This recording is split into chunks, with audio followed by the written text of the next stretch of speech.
Okay, what I'd like to just talk again for a few minutes about is the idea in AMBIT of what we call a well-connected team. Now, in some sense, everybody would like to be a well-connected team. I mean, it doesn't say a lot, but there are one or two very specific things that we really want to highlight in what we mean by a well-connected team. And it also connects with the idea that in AMBIT, the whole approach is a team approach. We're not so keen on the idea that this is something that can be done by individuals on their own. AMBIT is about working together as a team. But how do you work together as a team? What's the critical thing? Well, the first thing that we emphasize is that because of the nature of the work that we do, it's appropriate for workers to get a bit anxious at times about some of the things they hear about from the young people.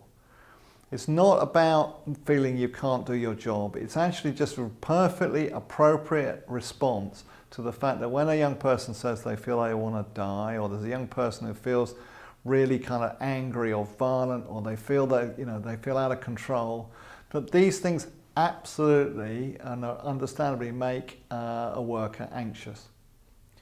Doesn't mean to say they have to panic or they just appropriately just get a bit anxious about the situation.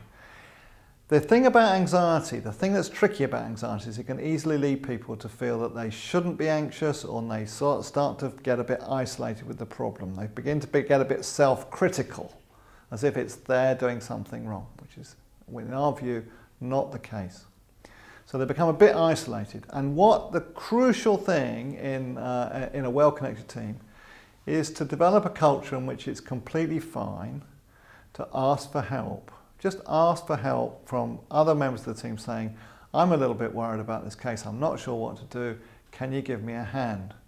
And that what we see in AMBIT teams is that becomes a kind of normal and appropriate and just a kind of day-to-day part of the work of the team, in which asking for help is seen as a very appropriate part of the work. And although that may seem very kind of ordinary, there are lots of teams that, in our experience, of which asking colleagues for help is not all that well supported.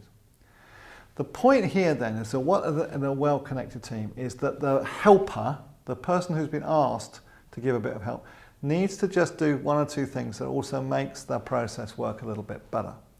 And this is that what is very, very common when somebody asks for help about a case in many teams is that the person they're asking starts to imagine it's their case, and they start to give all sorts of advice and ideas about what they would do if it was their case. Now, sometimes those ideas are really helpful, sometimes they are, sometimes maybe a bit less so.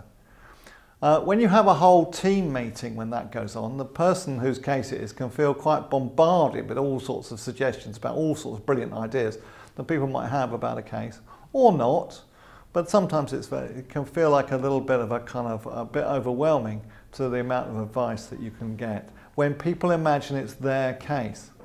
In a well-connected team, what we're trying to do is something slightly different, is that the helpers focus on their colleague in the discussion. So it's not about their case, it's how to be helpful to the worker whose case it is. So what you're trying to draw out is what it feels like for the worker, what are their dilemmas, what are their options, to enable the worker to mentalize both their own states of mind and the states of mind of the young person or the family that they're working with. It's not pertinent, it's not central to the whole, to the task of being a well-connected team for everyone to have their own ideas. What is central is that you attend to what the needs of the worker is who's got the problem.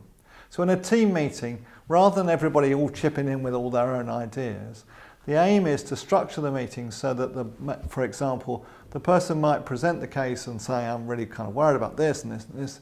And then it may well be that the worker then, for example, one way of doing it is that they stop at that point.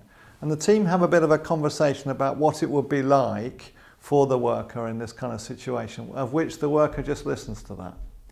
So the worker then has a chance to listen to what it would be like with this case for other people. This helps the worker to mentalise, feel connected, and then come up with their own thoughts about what to do next.